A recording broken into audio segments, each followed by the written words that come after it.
What's going on, family? Welcome to another edition of the Family Roundtable podcast, where we talk about everything family, business, and entrepreneurship, and of course, generational wealth. And in today's episode, it is no different. We are going to be talking about generational wealth at its finest, but not just generational wealth, because that word gets sprouted around like a hype. Like it's just a thing that people talk about to make money and make a quick buck. But we're gonna really talk about it in a way where you have an understanding, you have a grasp, and we're gonna discuss it where it's tangible for you to execute today. Okay? So I want to go ahead and introduce, because we got an amazing guest today. All right? She has been in the financial literacy business for a very long time, and she has been in the game so much that she is considered an expert in her craft. And I want to make sure that you all get as much value as possible. So I want to go ahead and introduce Sherry Bivins. How are you? I'm good. How are you? Thank you for having amazing. Me. Of course. I want you to, can you let the audience know real quick, like what you do, how you serve people, and who you are? Well, we are a full service financial services company. Our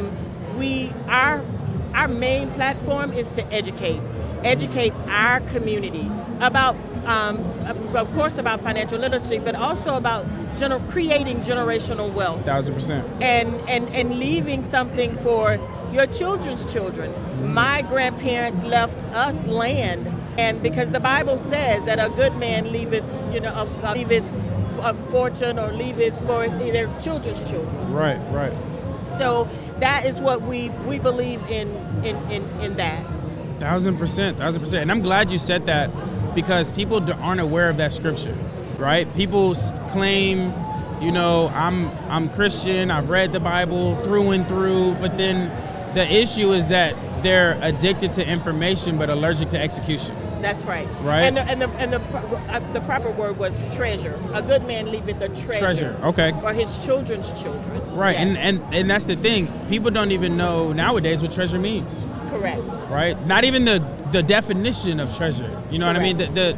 The definition of treasure is so important, because people think treasure is like gold coins. Right. Back in the day when it was like pirates, treasure, you got to go find it. But the thing is that we don't have to find anything, because we're a walking business. Right. Right. And so I want to ask you, like, how does a family build generational wealth? Like, what's the starting point for them? Starting point is really to start. Right. And because you can start where we meet people where they are. We meet people where they are financially. We look at our clients holistically. Okay. And we see where they are, what they have in place, and where we can fill those holes. And we give you a roadmap to that, starting to create that financial wealth and creating that generational wealth. Nice, yeah. nice. So if, let's say, for example, let's say John is trying to start building generational wealth. What's the first thing he should do? Well, one of the things that we found is that people do not realize, they think that life insurance is for the dead. Life insurance is for the living. That's why it says life. Right. That's why it's called life insurance. But people think that in order to, that life insurance is about somebody dying and then somebody getting some money.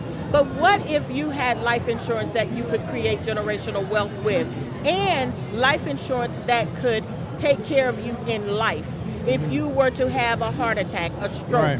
If you were diagnosed with cancer. Cancer is not a death sentence any longer. So what if you were just diagnosed with cancer? Something that would pay you hundreds of thousands, if not millions of dollars, to create and to protect your assets. Right. Because if I look when I ask people, if you were to have a heart attack, a stroke, if you were diagnosed with cancer and you couldn't work, how would you replace yourself? How would you replace your income? How would you pay your mortgage? Let's just break it down. And they look at me like a deer in headlights because they don't know. But what if you had a product in place that could actually pay you hundreds of thousands of dollars in case something like that were to happen? 1,000%. So you're saying a person should get life insurance, like that's the first step. It's called living benefits. Living benefits. Living okay. benefits. So a person should be investing in them being alive. So a person should be investing in them being alive.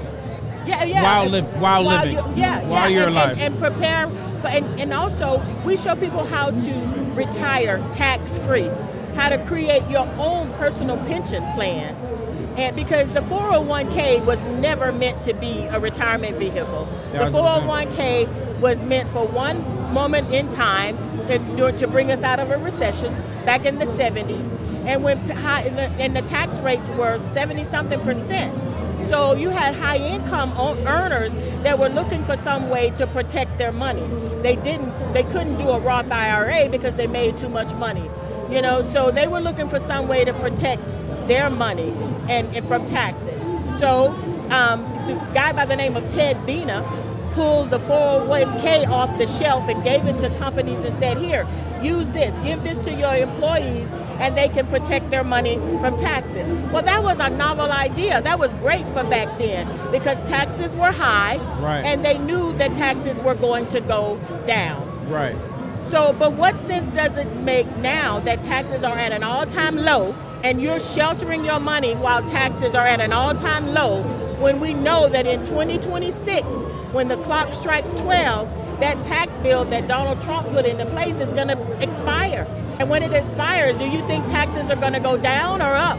For sure going to go up. So now you're sheltering your money right now while taxes are low, and when you take it out, taxes are going to be high.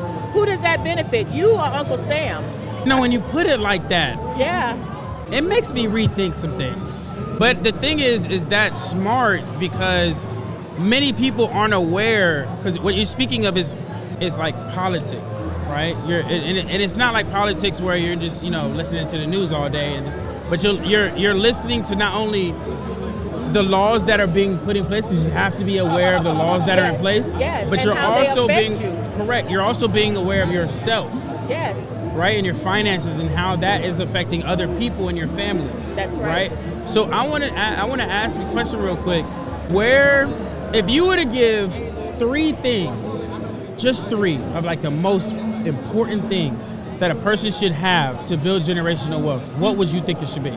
First of all, they have to have the desire to do it, because without that, you will not do it.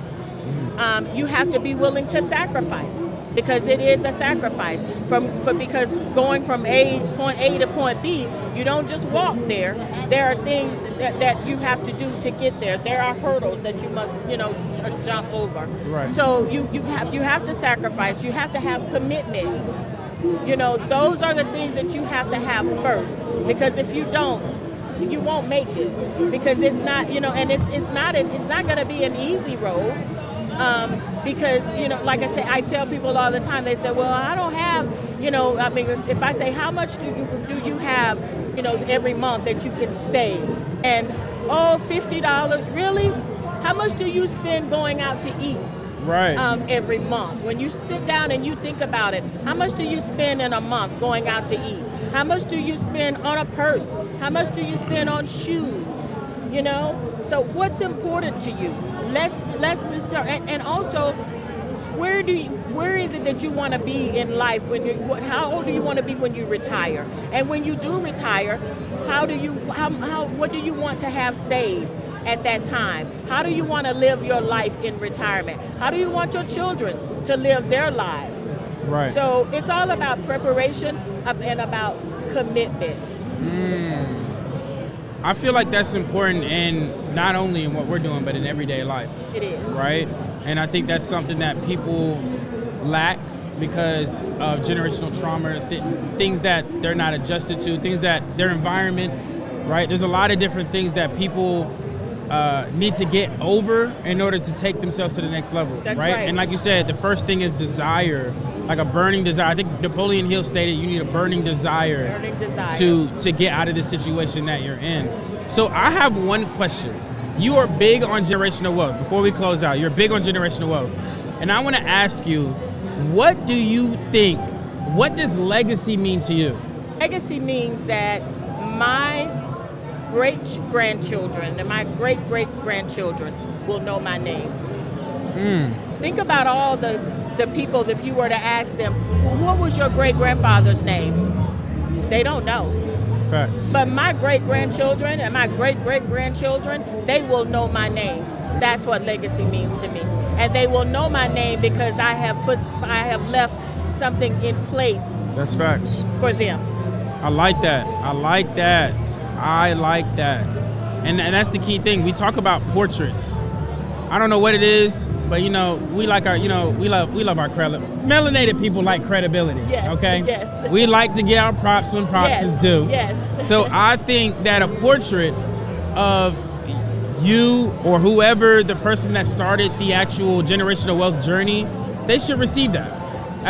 They should get a portrait of themselves, and that should be on the wall, just like how you said they used to do back in the day. That's right. And I feel like that's important because they should be able to look at that, and stories should be able to be told that this man or this woman was able to break generational trauma, poverty, and build generational wealth for our family all together.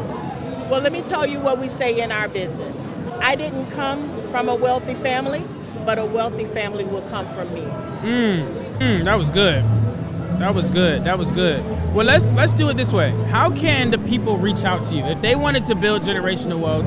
They want to learn financial literacy. They want to get themselves out of the trauma that they're in, or the generational trauma that they're in, and poverty mindset. How can they reach out to you? My phone number. I don't mind giving my phone number. Okay. My name is Sherry Bivins. I'm actually based here in Atlanta. Okay. And my number is 678-485-0469. 678-485-0469. I love it. And this is my business partner, Alicia Barfield. She's kind of quiet, but she's brilliant. I love it. I can tell. She's it's the quiet ones. Yeah, she's like, yeah, you said some good stuff there, Marcus. Yeah. You said some good stuff there. You see what I'm saying?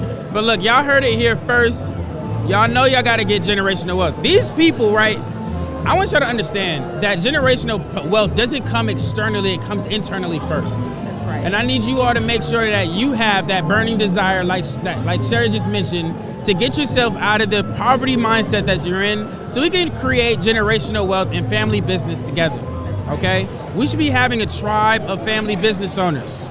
All right, so I want y'all to tap in, get connected with them, make sure y'all get generational wealth started for you and your family, and make sure y'all comment, subscribe, leave a comment below, and a description, review, or whatever, and I'll see you all in the next video. Peace out.